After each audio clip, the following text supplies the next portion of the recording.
हर हर महादेव।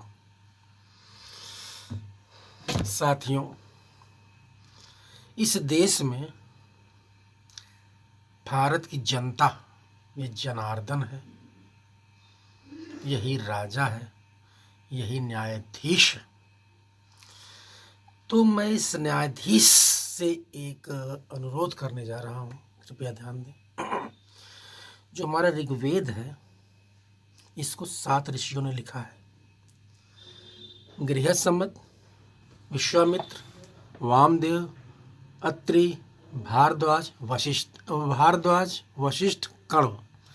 ये 7 ऋषि हैं। दूसरे मंडल से लेकर 8वें मंडल तक ये 7 ऋषि और 7 मंडल, सब अलग अलग मंडल लिखे हैं। 7 मंडल 7 ऋषि। पहला मंडल, 9वां मंडल, 10वां मंडल, ये बाद में जोड़ा गया। दूसरे मंडल से लेकर 8वें मंडल तक 7 ऋषियों ने ऋग्वेद लिखा।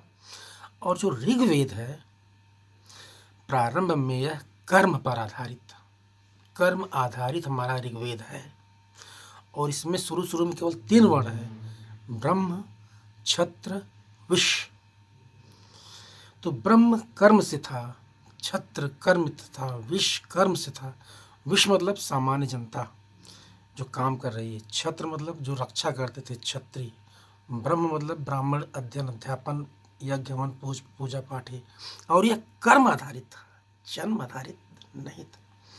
और एक गोत्र वाले ऋषि हैं। गोत्र वाले 7 ऋषि अलग हैं। उनका नाम है भार्गव, अंगिरस, अत्रि, कश्यप, वशिष्ठ, आगस्त्य, कौशिक। 2 सप्तऋषि हैं, एक ऋग्वेद लिखने वाले, एक गोत्र वाले। और ये हमारी वैदिक है, प्रारंभिक वैदिक व्यवस्था है, यह कर्म आधारित थी, जन्म आधारित नहीं थी। जन्म आधारित बाद में कर दी गई। सो मिलॉट, Ved system, world system is based on work, not birth. मिलॉट, इस देश की जनता जो न्यायाधीश है, मैं उनसे कह रहा हूँ, मिलॉट, जो वेद है is based on work not birth. तो हमें इसी वेदों की तरफ लौटने की ज़रूरत है।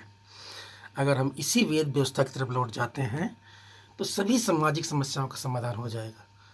भेदभाव, छुआछूत, आरक्षण, जाति व्यवस्था, सारी समस्याओं का जड़ वेद में लिखा है।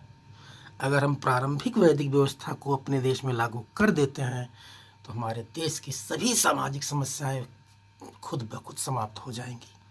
सो मिलॉट, आपके आदेश का इंतज़ार है। Good morning. हर हर महादेव।